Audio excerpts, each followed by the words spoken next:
We are live. Hello, dear star shines. Welcome, welcome, welcome to today's Lunchtime Chats.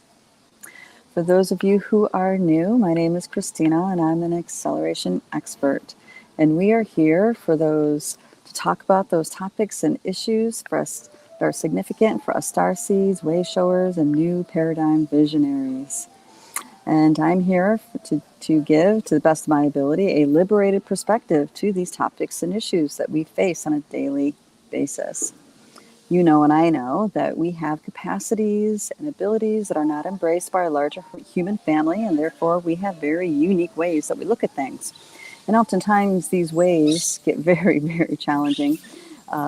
Not only because it creates these conundrums within ourselves, but also because we are so often alone in these perspectives. So I'm here to connect with you and let you know that you're not alone, and also see what I can do to help lighten up the load, lighten up this heaviness sometimes that we're carrying because we just see things in the way that we see them.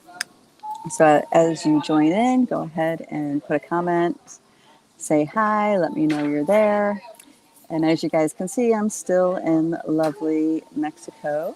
I'll be here for a while longer. I am in a public place, but yeah, we'll see how this goes. We'll see how this goes. You never know when some music is going to turn on or some kind of shenanigans going to happen. So I'm just going to put the platform out there that we will be able to converse freely with no interruptions. So the topics that we are here to talk about. I posted, so, all right, so these, there's a few things. One, I want to talk about the earth changes. As you guys know, many of you guys are hearing news about the earthquake in Syria, Turkey. I want to talk about that and some other things that are connected into those sorts of events.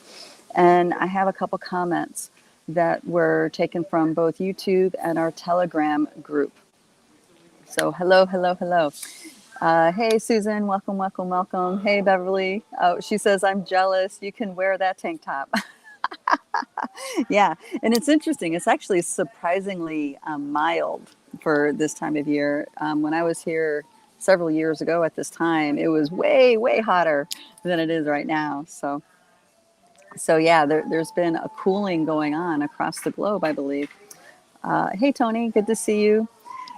All right, so for those of you who are not familiar on how you can connect with us and participate in the creation of these chats, I want to let you know there's several ways to do this.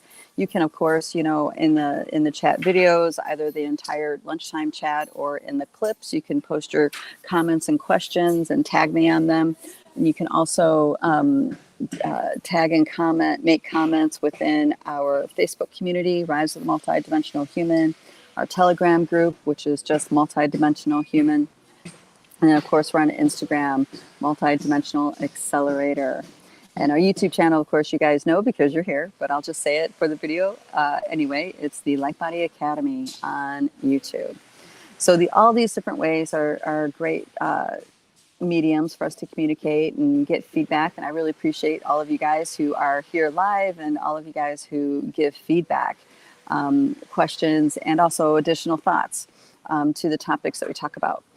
Because this is a conversation. And as you guys know, multidimensional living isn't about this having someone tell you who you think knows more than you, tell you how it is. It's more about introducing thoughts, communications, figuring out how to have a conversation to explore where you are at in relationship to these different events, where you are personally at in relationship to these different perspectives. So that means you're not being talked to like this is the way it is. It's like, no, we're sharing ideas, we're sharing perspectives, we're sharing opinions. And then we get the opportunity to see where we are on that particular topic. That's what sovereignty is. That's what mental sovereignty is. It's not that you have to go along with a narrative, but hey, we really want you to think about these things, feel into these things, use your multidimensional senses into these different topics and issues, and see where are you with this. Okay. All right. So we have a couple different comments that I want to go into. Oh, and also I want to post the last a very recent video. I'm going to post a link here in the chats. This is a very recent video from Suspicious Observer. So he does a report every morning, depending on what time zone you're in, at like 5 o'clock in the morning, every single morning. And he gives what's been happening in the past 24 hours with the sun and what kind of breakthroughs are happening in the research scientific community around solar weather and stellar events. And well, he also talks a lot about catastrophism too, but I cast that aside. That part's not really what I'm interested in. I'm really interested in the data, because that data helps me feel into things, see what's going on.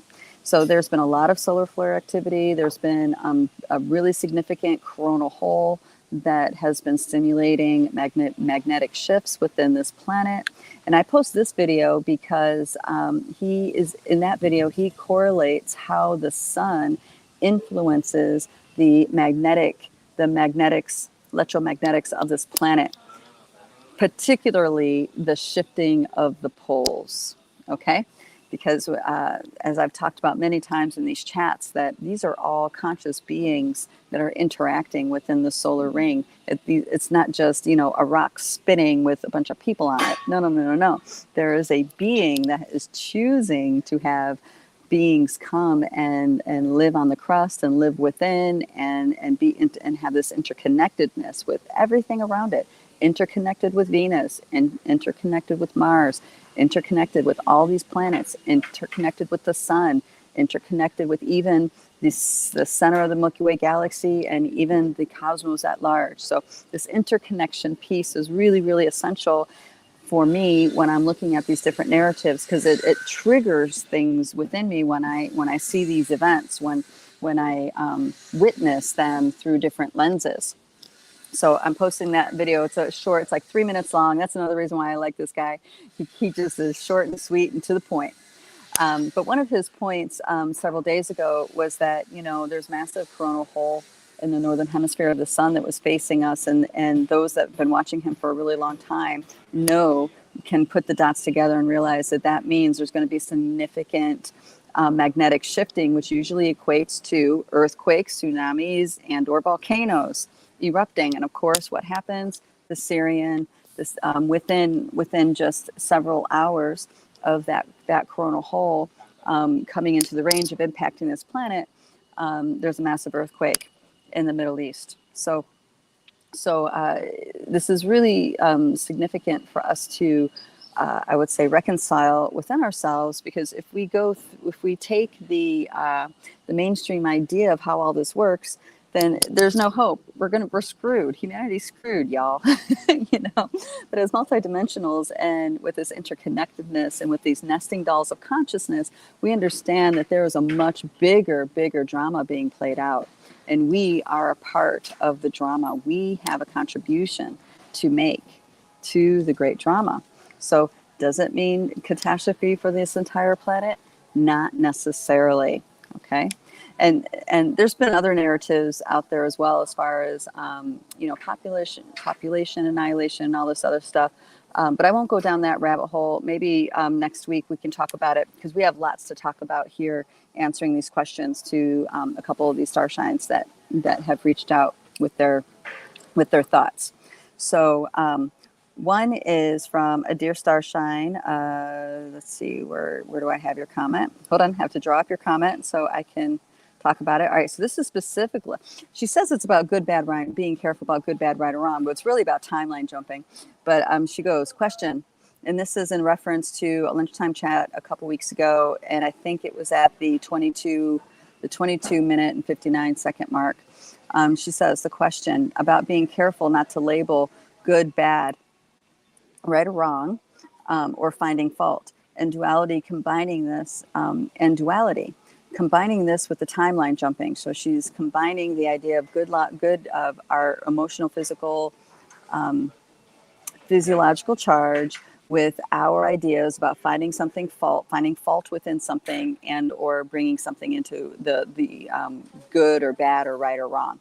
And then so she wants to combine those thoughts with timeline jumping, and this has her wondering about something. For example, she says, I stopped supporting Disney on another timeline. Could they be quote, good. I threw out Disney movies. Maybe I timeline jumped. Maybe I jumped too soon, she says, with a little bit of humor.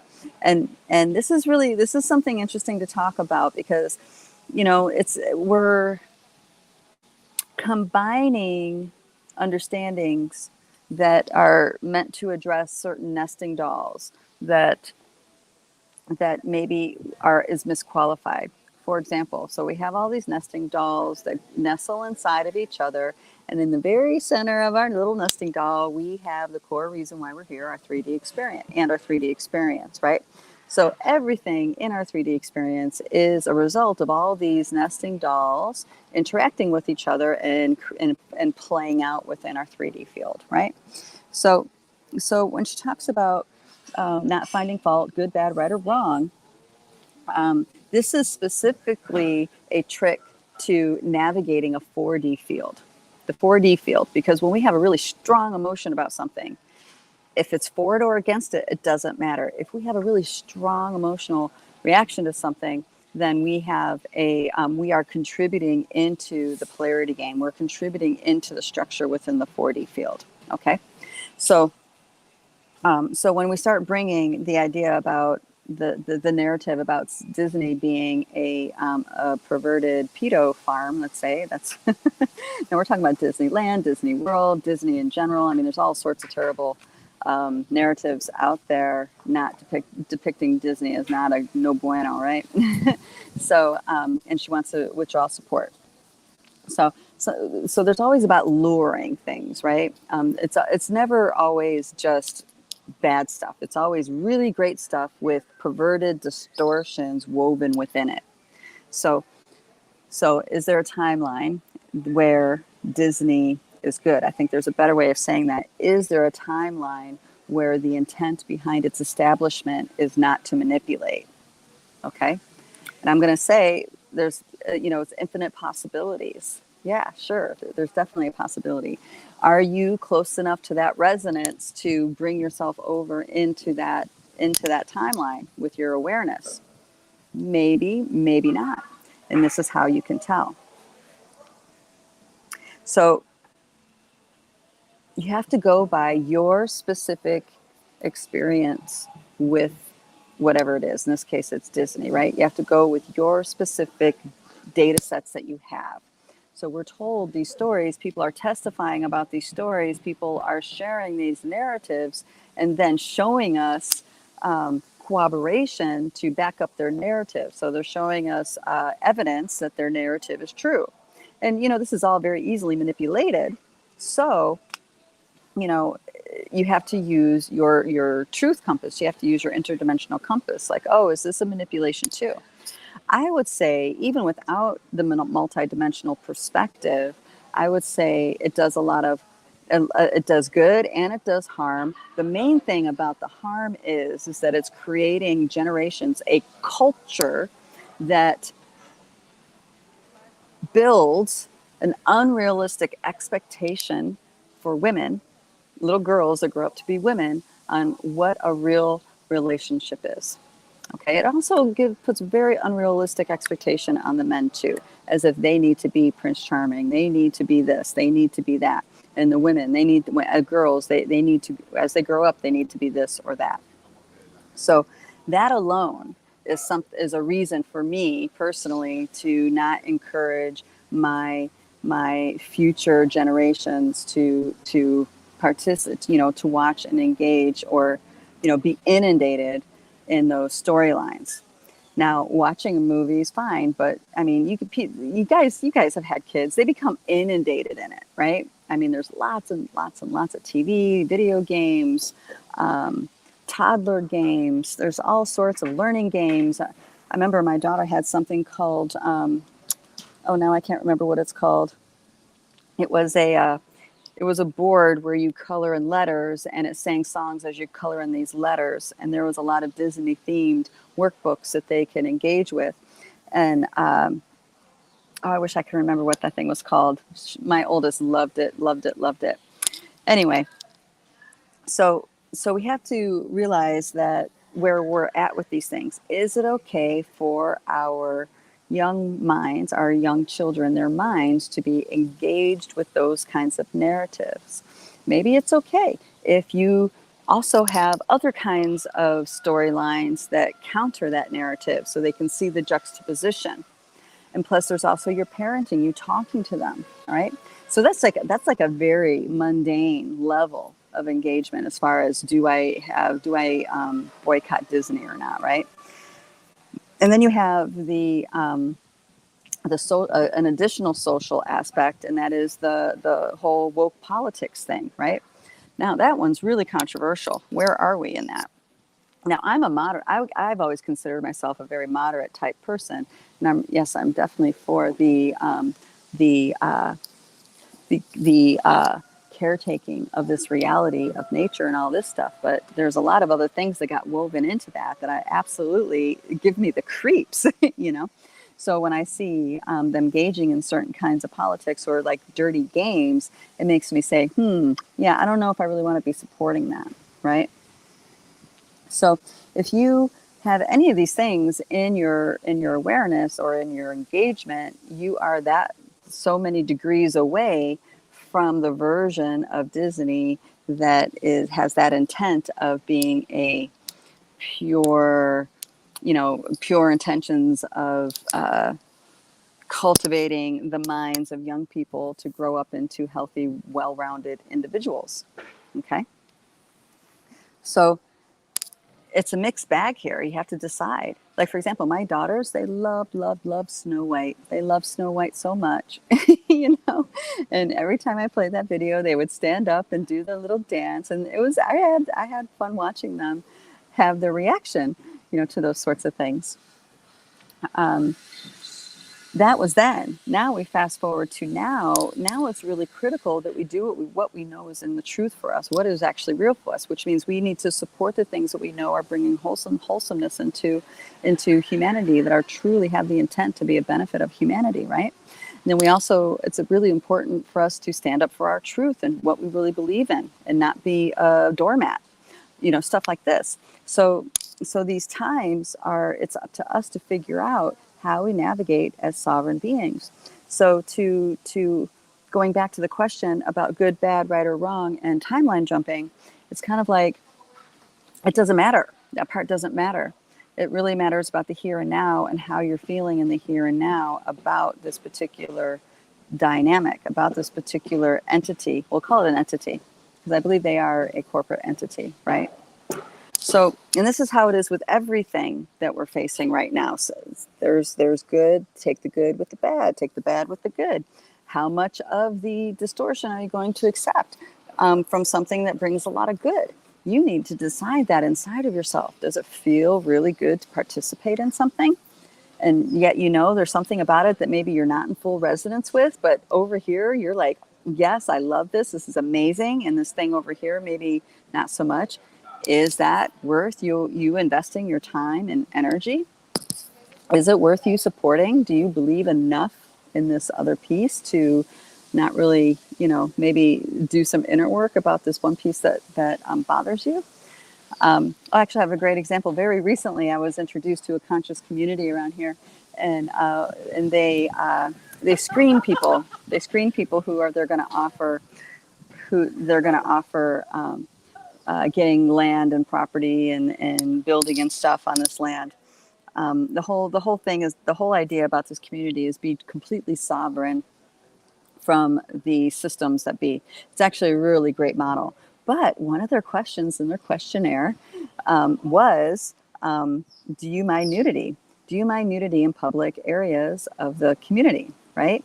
So I'm thinking about my experience when I went to Burning Man, and I'm thinking about, different kinds of people especially actually around here, there's a lot of people that are practically nude all the time, right? Like their energy, like how do I feel about them being in the community kitchen? How do I feel about them in the dining room? I mean, I'm going to little places like experiences like that, like inviting them over. Are they going to bring a towel to sit on?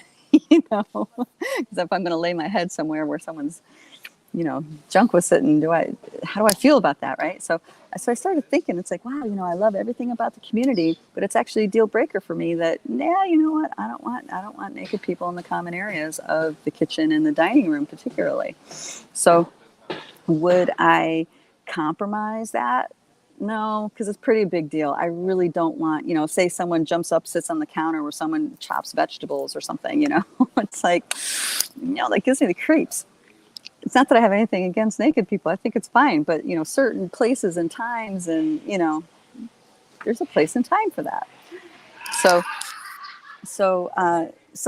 there's something like that. I love everything else about this community, and I'm going to tell them next time because they're going to ask for my feedback. So I'm going to tell them, I love this. I love this. I think this part's perfect. I think this is a great idea, and I see the pros, the cons, and that. But this piece right here, yeah, this is why I don't really want to invest all my money into it.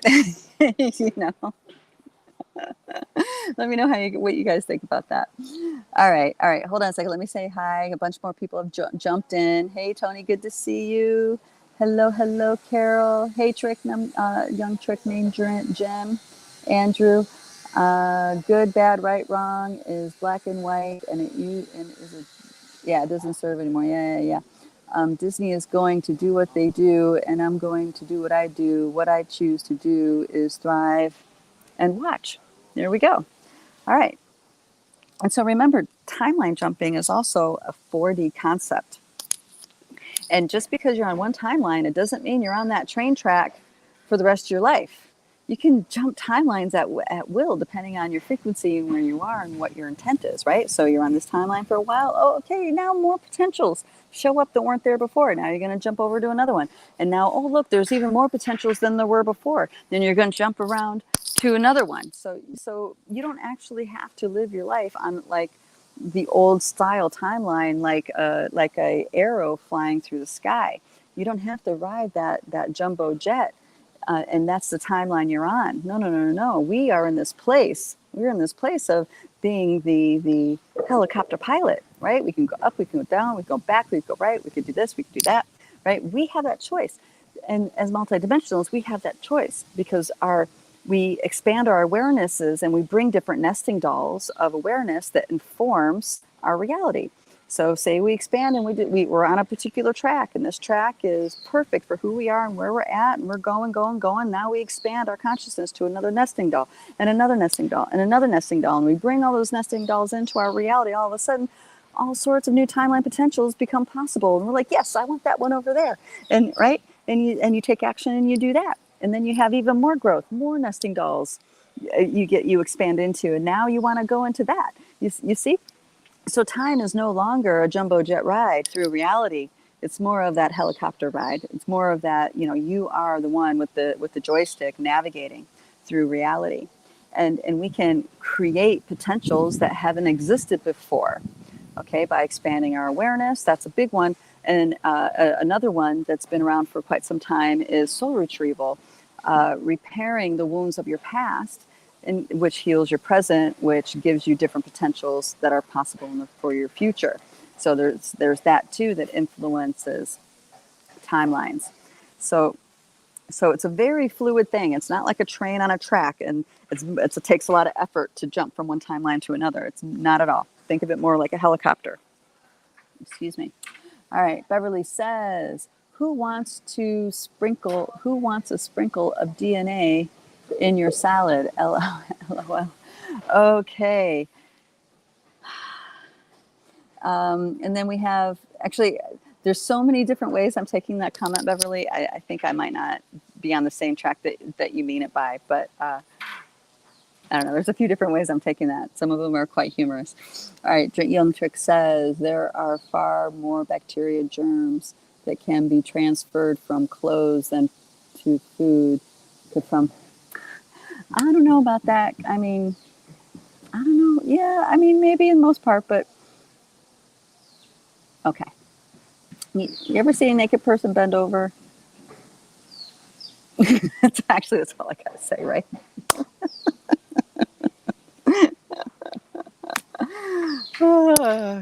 Yeah, you know what? I would not know as much as I do about that dynamic unless, and if I didn't have that Burning Man experience, you know. And that's actually one of the protocols of being a polite guest if you're someone who's choosing to go nude.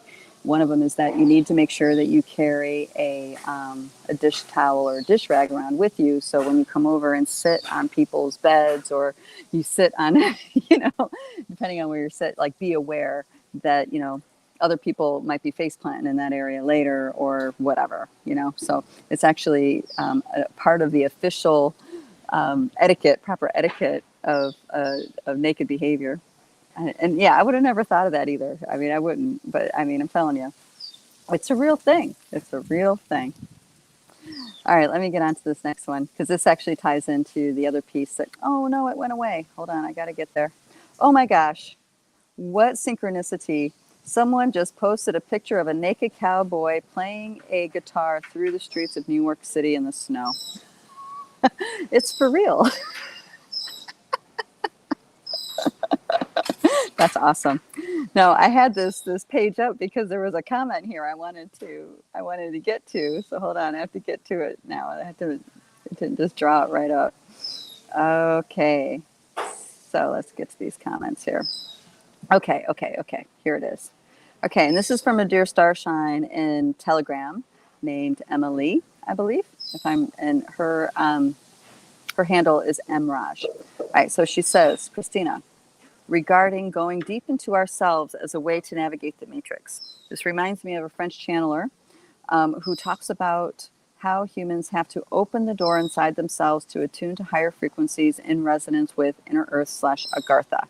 Okay, so I'm going to stop right there. And first, I need to add in that there's an understanding that there are many realities within our planet. Not just Agartha, not just what people call inner earth. There's all sorts of interdimensional doorways. There's interdimensional access, stargates. There's all sorts of things in our planet. So the inside frequencies, the frequencies of what people call inner earth is vastly, it's varied, let's say it like that. You have the Hopi talking about the ant people. You have the Ute talking about the Sasquatch, and then you have other ancient cultures talking about the Yetis. And I mean, those are three different frequencies alone of beings that are living in our inner earth. And then there's many more even beyond that. But those are three ones that are well known within the indigenous lore for those who study that, who pursue that, would know. Okay, so she says, in the same way that we live on the surface of Earth, we also are literally scratching the surface of our own evolutionary potential, and that our trajectory is ultimately to evolve enough to live in Agartha. That the beings currently living there are our ancestors slash guides, but also our future selves, in the sense that they are way more evolved than us, i.e., fully heart-centered. And apparently, all the planets in our star system have the same inner structure, structure slash dimensions inside them too. Does this resonate with you? I'm curious about your relationship with the Sasquatch people and whether they echo this view. Thank you. Yes. This is a great question because there's so many layers to address here. So remember, everything is perspective. There's no one truth to interdimensional realities. Right? There's no one truth to interdimensional realities. It's always about perspective. For example, you'll have the narrative of the history of the planet from Sasquatch beings, very different than the written history of man. Granted, yeah, most of us know that the history that we have on this planet is always written by the winner and therefore is very slanted towards whatever the winner's agenda is. That's true. But then you also have timelines that are expressed that are not accurate. And I think that show that I talked about on Netflix with Graham Hancock really shows all the evidence, not all the evidence, certain evidence very clearly on how timelines are not what we think. And there's many beings that think that the Anunnaki slash giants that were influencing the ancient cultures were benevolent. And then you'll have another group of people that think that they were hijacking our consciousness and they and they were planting seeds to limit our awareness. So, okay, which one is real? Well, they're real for both perspectives. Okay, so remember, it's all about what perspective is resonating with you. If it's resonating with you, then there's something in there. There's something in that for you to discover about yourself. Okay, so so let me talk a little bit about Sasquatch, what they say about their history. Now, when I got exposed to their historic timeline, I'm telling you, it like my entire body was vibrating, and I was just like, whoa, whoa, whoa. It was like mind blow after mind blow after mind blow. It actually took me a while to come back out of this significant altered state back into this state, right? The state of engaging in this kind of existence. It was like completely triggering different activating different things inside of me, and it was just blowing my mind. But one of the things that really stuck out for me was the beginning of the being that we call Earth, Pachamama, Gaia, of her, of the beginning of her existence after the split of Tiamat. Okay, so who's Tiamat? Tiamat is the version of Earth before any kind of defilement of consciousness happened. There's a story in Greek myth, and actually many myths around the globe, ancient myths, that Tiamat, there's a story of her getting split, and one part of her became the earth as we know it now, and another part of her became buried and locked away where no one can ever find her waters. Okay. Now, since that story unfolded for me in a conscious way, I started using that story to go deep in my own subconscious to start pulling pieces out and activating things. So I'm going to say that the waters of Tiamat are now free, and there's a reunification going on a mass cosmic level, universal, even universal level, that's a feedback loop of these waters being released. So that's outside of what the Sasquatch have talked about. Now, what the Sasquatch talk about is that when the Earth was first, when this version of the Pachamama was first orientating herself, she didn't spin. She did not spin when she went around the sun. She was static. And on one side of the planet, it was a massive ocean, and on the other side of the planet, it was a desolate landscape. And there were two life forms that were seated. There was the fish people and the ant people. Fish people and the ant people. Just feel what your body does when I talk about this, right? Just notice what stirs. It could be subtle or it could be dramatic. Just notice what happens. And there was it took a very long time for beings to evolve in their consciousness as being incarnated as a fish person or as an ant person, right? So over many millions of years, there was a massive catastrophe, and all life was wiped out. And then when that happened, the Pachamama realized in that moment that she really loved her creations. She loved her creations. Okay. So then there was another seeding that came. And again, it was the ant people and fish people. And they began, and she began to rotate this time as she traveled around the sun. And as she rotated, star beings were coming to seed additional life. And there was evolution was getting stimulated in the form of still fish people and ant people. And then there was reptiles that came. And there was an event that happened, and all life was smashed out again. And this hurt her. Like there was a deep heartbreak that was experienced by the Pachamama when this happened.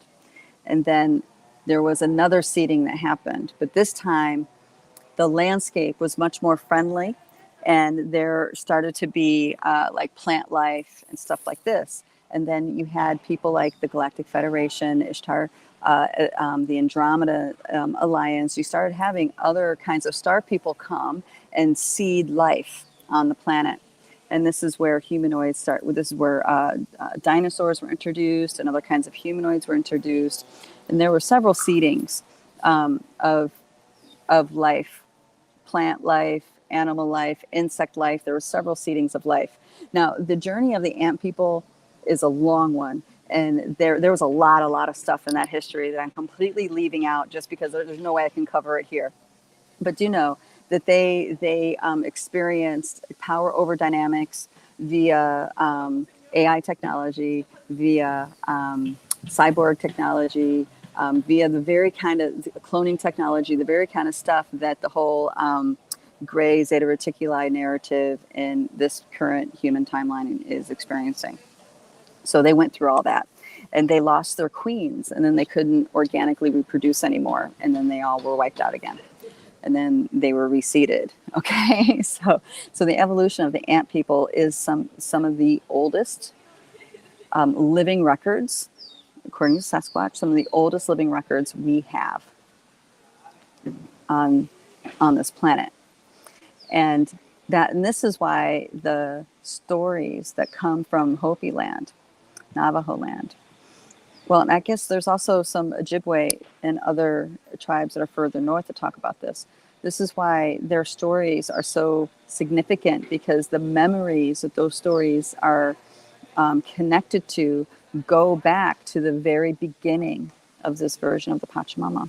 Okay. So our versions that we have and understand and believe, their importance isn't just the story itself. It's the fact that it connects us to an origin that exists deep within our subconscious. So in this way, nothing is ever forgotten. Nothing is totally extinct. It always can be retrieved. Okay. All right, dear Sister Starshine Beverly says the book The Cedars by Elena is a good book that outlines the history from 2 million years ago, main events, species, etc. Okay, great. So if you guys are interested in some alternative histories, there's a book you can check out. All right, and Felicia says, I mean, instead of jumping. Uh-oh, was there a comment? There's a comment in here that I didn't, that I must have missed, Felicia. Felicia, sorry. Okay, I missed a comment in there somehow. Okay, so getting back to, so the inner journey, this realm, this three-dimensional realm that we have going on is a result of a fractured consciousness. And though souls that are incarnating here, this is not our first rodeo by any stretch of the imagination. Many of us have had incarnational experiences as these different beings that I'm talking about in history of this planet. There's some of us who have memories of coming here long time ago, not as humans. Okay, I had a hypnotherapy session way back with a very evolved being, a breatharian actually. So one thing about breatharians, they have a pretty significant, if they're successfully, transcended the need for physical sustenance, they have extraordinary levels of consciousness that they have access to. So when you do hypnotherapy or, any kind of self-exploration work with someone like that, it takes you deeper than you normally would go with a normal human, right? So she was able to take me to a time where I was an amphibian. And I was a bipedal humanoid amphibian, sort of like, but not in the physical form like we see it now. I was holding all of these realms on this planet in dream time. And I was asked to hold that space while life evolved. So there are times where the consciousness on this planet holding this 3D space was highly evolved. highly evolved, far beyond what we are now. And this is the story of, this is told to us in the story of the different Lemurians and Atlanteans never actually leaving this planet, but instead going inwards and establishing inner Earth cities, inner Earth civilizations. Okay. So when we are, the issue that's going on now is that our DNA has been dumbed down in many different ways, and that's why this 3D experience has become incepted with a sickness. And that sickness is that we humans, rather than being the beautiful innocent children of Earth that dream miracles into being, we make war, we poison the waters, we kill each other, we kill life. We become hardened warriors that have a value system completely backwards to what our true nature is. And that's because these additional beings came and wove their DNA in with ours. Hence the story of all these demigods that the Greek and Roman myths talk about, lore talk about. Okay, I mean, it even says in Wikipedia. I think it was shoot. Now I can't remember. See, I should look at these. I should look at this information before I talk about it. I didn't plan to talk about it. That's why. If you guys check out the work of Marguerite Rigoglioso, she's got a PhD in mythology, and she can draw you a very clear picture of all the stories of demigods coming in and having a significant impact on human civilization. So you have Theseus, who Wikipedia actually says Theseus' father was Poseidon. No, and so when you read that, you think, oh yeah, it's a myth. But Theseus was a real guy. Okay, so was Marcus Aurelius. He was a real guy. So was Alexander the Great. He was a real guy. I mean, these are real people that that walk this planet and have impacted civilizations on this earth. And yet it's plain sitting in front of us that it is said that their parents were a Greek god, like Poseidon, like Zeus. You see? So, and who is Poseidon? Who is Zeus? These are Anunnaki beings that were mating with women to incarnate. Why were they doing that? To seed their DNA within humanity. Okay, they were doing that to seed their DNA within humanity. And they were not the only ones to do that. The Palladians did that. The Syrians did that. The Andromedans, several Andromedan nations done that. The Arcturians did that. You see, lots and lots of beings have done that to seed their DNA into the human race. And when they do that, that consciousness that comes with that DNA sequence becomes one of the nesting dolls that informs our collective reality. Okay? So a concept that we are evolving, we are evolving to some place that we've never been before, such as the consciousness of the beings in inner Earth, that is a perspective that is looking at the timeline that's maybe 2 million, 3 million years. But when you open up that timeline to, say, a few billion years, and you start to realize, oh, we've been there before. We've been to that level of consciousness before. It's just there was another cycle of evolution that came into that influenced the life on this planet. I also had memories of being an Andromedan, seeding the dinosaurs on this planet.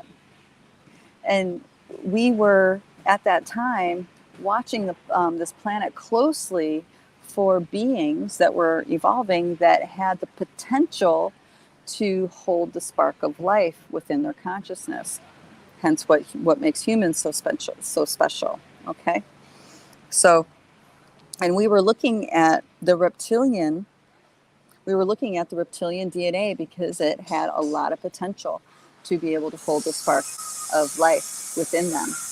Now, I'm not talking about the Draco reptilians, the ones from Draco and Orion. Those aren't the ones we're looking at. We were looking at ones that were indigenously evolved here on this planet. They lived in the ground, in a realm next to or parallel to the ant people. And they were very interesting to they were very interesting to seed.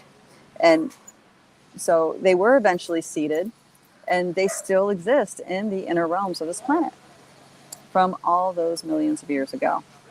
So back to perspective. It's really important that we keep things in perspective. Whatever the perspective is that resonates for us, that's what's important. So if there's a perspective that you're hearing and you feel kind of cut off at the throat or a punch in the gut, okay, it could be that there's an aspect there that is either you've had some conclusions about that you're not in resonance with, or maybe there's something to resolve between you and that star nation, that particular frequency, that resonance. Because as soon as we start having, the other thing it could be is that it's a distortion of a truth. And that's the biggest thing. That's the biggest thing we got to realize. It could be a distortion within the truth. And when we feel sick to our stomach listening to something, or when things like, when certain things are triggering, it's really important for us to get to the bottom of the trigger and not just say, oh, that gives me a pit in my stomach. It must be distorted, right? What I do is I go in with the assumption that it's all distorted, no matter what it is. No matter who the being is that's dispensing the information, no matter who the being is that's downloading or whatever, I'm going to just have the assumption it's distorted in some way.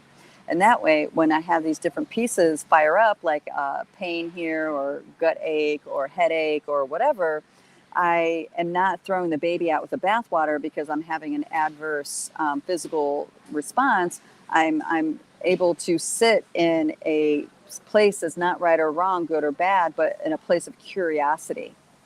What is it about this information that's making me sick? Is it challenging some idea of who I thought I was? Is it striking a wound that I have? Maybe I have an ancient vendetta with those particular beings. I don't know, but I'm curious to find out. And that way, if there's any gem in there that is a profound truth that's going to activate me to a whole nother level, right? It's going to activate me to a whole nother level. I'm available for it. I'll show up for it. And that's, as multidimensional, is what we need to do, because there's lots and lots and lots of beings. I mean, look in the night sky. Look at all the stars in the night sky. All those are beings.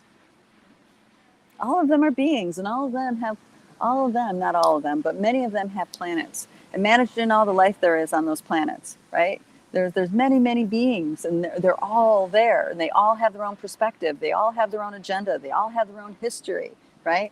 Some super connected, some not. So it's up to us as sovereign beings to figure out how to be in right relationship with all that, and not wall ourselves off, but live and breathe with these beings, so we can see what benefit does their knowledge bring me? What benefit does their version of history bring me? How does it expand me? How does it liberate something inside of me? How does it clean up a blind spot that I once had? And this is actually the main point of the Sasquatch on why they shared their history. So we can not only see how truncated, our timelines are in our history, but also so they can frame up this understanding that when you have beings carrying the spark of life with, multiple races, I'm not talking about black, white, red or yellow. I'm talking about species. When you have multiple evolved species interacting with each other, that is the quickest way to advance evolution. Okay? And a great example are the Sasquatch. Anybody who's had contact with Sasquatch had to grow, had to heal their heart, they had to heal their wounding. They needed to be able to really open themselves up to the truth of who they are, in order to just have the interaction with the Sasquatch being. Okay? You see what I mean? So that radically accelerated the evolution of their consciousness in a single lifetime in a biosuit by interacting with Sasquatch. Now, there's other beings that have been reaching out to humanity that have been living on this planet longer than this most recent seeding of humanity that are also reaching out. And that's the beings like the Yeti. inner earth beings, but they're found in the high mountains, right? And then you have the ant people. They also, to interact with an ant person requires a highly accelerated evolution of consciousness in order to just have a conversation with them, just to have an exchange of ideas with them. For them to even come close to your frequency, you need to be somewhere in a particular spectrum where they can reach you. Another great example is ETs, the whole disclosure movement, right? A lot of people, think about the mainstream human doesn't, they believe whatever they, they believe what the media is. They believe, that they believe the world is what it is, right? They go to work, pay bills, do this. This is what this now I'm a successful human because I have all these things. And then they have an ET experience that blows their freaking mind, and they question everything they ever thought about their reality. And then they're on this wild journey. That interaction just sent them on this wild journey. For many, it was traumatic, especially the ones in the old days. There's so many people that have had like undeniable contact experiences, such as they see a ship land, beings come out, interact with some other beings, then go back on the ship and take off. That's happened so many times that the people who witness that, because it's such an outlandish tale, they get made fun of, they get shamed, and you know what I mean? But they know what they know. They refuse to make themselves wrong because they know what they saw. They stick to their guns, and somehow that led them on a path that helped them evolve in their evolution. Okay, in their consciousness evolution. Now it's undeniable. Everybody's coming out talking about ETs and UFOs. We have our government who's officially acknowledged that we have a technology mining department within our Pentagon that is mining technology of ETs, right? That's publicly acknowledged. We have all the work of Dr. Greer, who's done extraordinary work. I mean, I think he's controlled opposition, but still, he's done extraordinary work to get the word out there to people so they understand that we're not alone. And then you have all the lore out there. I mean, there's Indian lore, and I'm not talking about native indigenous tribes. I'm talking about Indians in India. It is in their sacred text, the Bhagavad Gita, that Krishna and the different beings and deities that are in their pantheon came in a chariot of fire. They talk about their chariots of fire, and they have depictions and drawings of these interdimensional beings and you landing. And I mean, so in the Indian culture, ET, UFO, yeah, no big deal. It's been happening for tens of thousands of years, right? It's mainly the Westerner that's blown away by the thought that there could be ETs. But circling back around to the point is when you are interacting with those levels of consciousness, you start radically accelerating your personal growth, your capacity. You're expanding your consciousness. You're expanding. You're aware of what you can be aware of. You see what I mean? Huge, huge, huge. I remember way back when I started working with the Palladians. I didn't tell anybody because I thought everybody was going to think I was crazy. But they worked with me a lot, and they would bring friends after they worked with me. Then Syrians started showing up, and then Andromedans started showing up, and then it just kind of kept evolving, and until next thing you know, well, here I am, and I have a whole entourage of interdimensional ET beings that I talk to and work with, and sometimes align with, depending on what the purpose is. So, and it's all about us becoming multidimensional humans so we can rejoin the galactic community, okay? We can rejoin the galactic community and make informed decisions for humanity, okay? And how do we make those decisions? We make the decisions inside of our heart space, okay? Like years and years ago with the harmonic convergence, this is in the 80s, late 80s, collectively humanity put out a massive transmission from within their heart space that they wanted peace. They wanted peace. They chose peace. And that echo went through the dimensions, through the realms. And now we have beings, very high level interdimensional beings coming to this planet from stars, but also from below, from inner Earth, to help us to add nesting dolls. Actually, let me say it a different way, to add nesting dolls into our perception of reality. So now timelines of peace are now possible. Potentials that were never possible before are now possible because of these beings bringing these additional nesting dolls of consciousness to our 3D realm, to us who are creating this 3D realm with our beingness. Okay? Does this make sense how I'm saying that? And that is the big agenda of the Sasquatch. It's not necessarily to take us into inner earth. It's to awaken humanity to our bigger potential so this can become a paradise in which beings can incarnate in and not get lost. And instead of getting lost, they can come, incarnate, and radically advance their consciousness by their interactions with other highly conscious beings that are in different biosuits, that are different species. Think about, the different movies like Star Wars and stuff like that, and the bars in Tatooine or the bars wherever where they showed there's a whole bunch of species. Now they dumbed it down and turned it into like this violent criminal kind of thing, but that's not really what the result is. The result is people becoming highly evolved in their understanding and their awareness of who they are as beings in a biosuit, but then also who they are as infinite beings in a biosuit. All right, dear sister Starshine says, this is Beverly, she says, those nesting doll creations help their civilizations too. Yes, exactly. It makes potentials that weren't possible before possible. And this is what the pre-Mesoamericans were doing with their cultures. Okay, so so I've been going around to the different sacred sites here. How much time do I have left? Okay, I only have a couple minutes. I'll try to make this one short. Oh, I didn't get to talk about those earth changes. Ooh.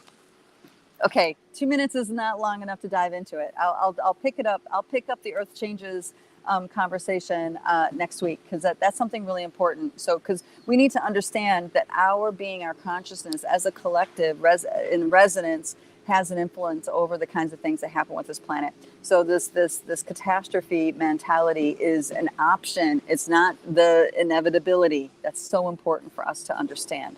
It's an option. It's not inevitable, because everything is conscious. We're conscious. You're conscious. These plants are conscious, right? It's all consciousness. But let me, I'll get to that comment, and then I'm going to say this one piece about these ruins. So I'm traveling through Mexico, through the Yucatan, through Quintana Roo, right? And I'm going to these different sites, and I'm observing the writings, the glyphs, the styles of buildings. And there are ancient ruins here that have a completely different style of architecture than other ruins, like one like Chichen Itza, the ones that we call Mayan, right? And what I'm realizing that these are different seeded humans. These are different star beings that have seeded the human culture. So Mayan is a particular human culture that was seeded by like a Palladian consciousness. Then you have the Inca that was seeded by a Maru, which was a serpent consciousness. Now, I think more like it's Quetzalcoatl, right? It's the plumed serpent, that kind of consciousness. And then you have these other beings, these other ruins that I was at, like Uxmal and Kaaba, that are seeded by Assyrian consciousness. And it's reflected in the architecture. It's reflected in the artwork and in the writing. And there was one particular complex that I saw that was blowing my mind, man. And it took me a while to get it all together and to integrate it. And what I realized what was going on is that the pyramid, which is a very unusual pyramid, it had rounded edges. It didn't have corners at all. Was acting like a cup, a receptor for a high dimensional being, let's say it like that, be received and then given a seat within another structure that was right in front of it. And this was like a coliseum where a whole bunch of those kinds of beings would come together and sit. And when they came together and sit, they were bringing nesting dolls of consciousness with them, right? And then you had all of these extra high level interdimensional fields available. And now they can they can now navigate potentials that were not there before, without those beings being present. And then once they do that, they those potentials are there, and then they would anchor in the potential that they felt would serve that culture, serve that reality, that I'm sorry, I'm saying this wrong, serve the people. Okay, it seems like it was always for the highest good of the people. They really wanted to keep this evolution moving forward. They really wanted to keep this society harmonically moving forward. And it feels like it was in service of the Pachamama. It was in service of reawakening the Pachamama. And there is some kind of connection with Tiamat, but I haven't really put all that together yet. And then when the potential was anchored in, those beings would return to the receptor and go back to where they came from. And I think this is expressed to us in the stories of the star elders. Okay, star elders. These are beings that don't have a physical form, but they are an extremely high interdimensional consciousness. Okay, I'm going to read Young Trick Named Jim's comment, and then I'm going to go ahead and wrap up. All right, so Dear Brother Starshine says, speaking of shame, I wonder where the aversions to nudity is coming from. Covering our bodies was created specifically due to shame. Do we have shame, or do we appreciate our infinite biosuits?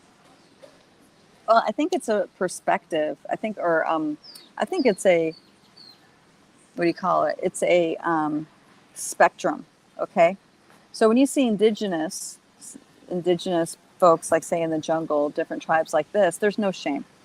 Now, an outside Westerner brings the shame in their own awareness, right? And they pass judgment because of their own personal conditioning, their own personal programs, right? But yeah, certainly. But if you see an indigenous walking around naked, their energy is very, very different than when you see a Western person walking around naked. And I don't mean people who like nudists and stuff, because they embrace this in the way that they know, and it's all fine.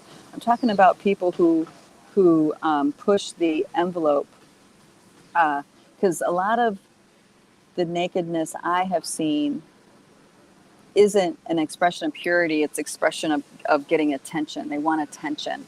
They're kind of like there's an emotional something hungry inside of them that wants attention, and they do things like that to do it. It's like a power game, I guess that's the way to say it. So it's a spectrum here. If you see someone naked with no shame, and it's just a healthy them being them, it's almost like no big deal that they're naked. But there's other people that do that, and it's like a major thing, right? It's because there's another reason. It's not just they're being healthy and expressing their a healthy expression of their biosuit. So there's a spectrum in there. Yeah, there's a massive, you know what, this is probably something we'd have to talk about in a chat, because there's so many layers to that.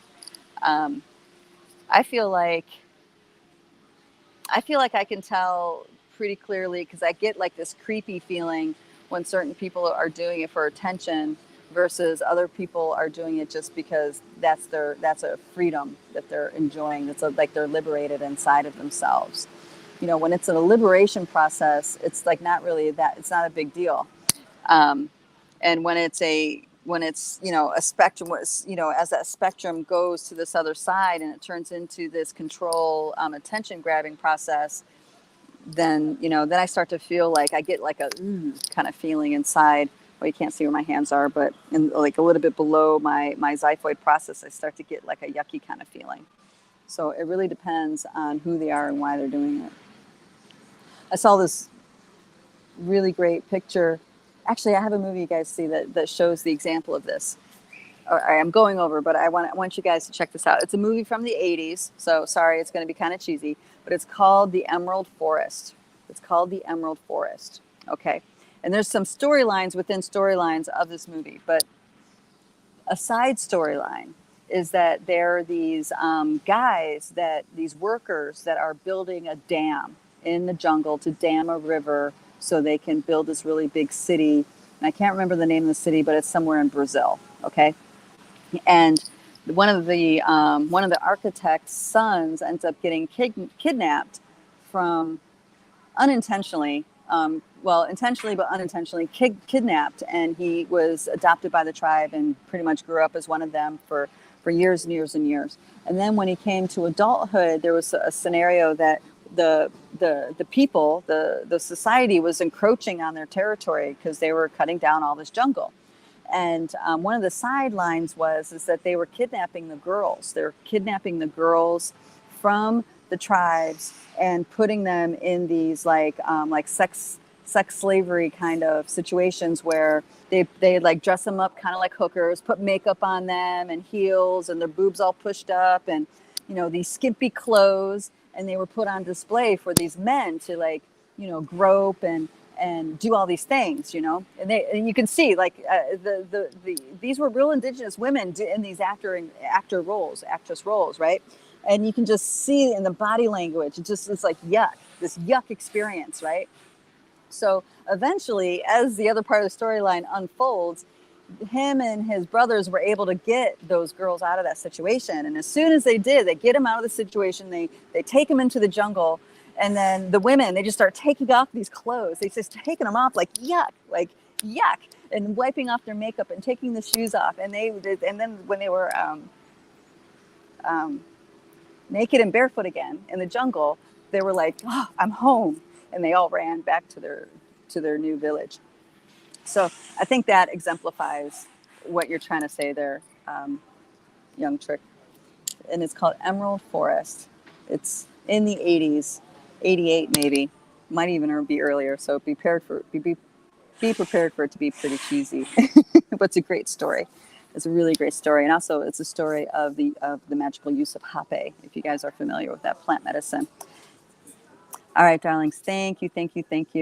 This is so much fun chatting with you guys today. I will try to continue, if I remember, if other pressing things don't come up, I'll continue about the catastrophe thing, and we'll talk more. Thank you so much for just helping me keep these topics at such a high level and how we discuss things. If you guys want to support us on social media channels, like and comment and share, do all those things, and that helps the algorithm, helps us get seen, so other multidimensionals like you can find us and submit their thoughts and questions and join the conversation like you guys are. And also, I want to invite you guys into the Dreamtime Healing Project. For those of you who feel so drawn, there's massive shifts happening in the collective, and it is showing through our Dreamtime. And the Dreamtime Healing Project is a great way to tune in and unravel the blind spots, so you can do your part on a much higher level than maybe you already are, or join a community and doing your part in dreaming the world into being a world that we want. Okay, and you can find that at lightbodyacademy.com, a Dreamtime Healing Project. Love you guys. Mwah. Until next time. Bye-bye.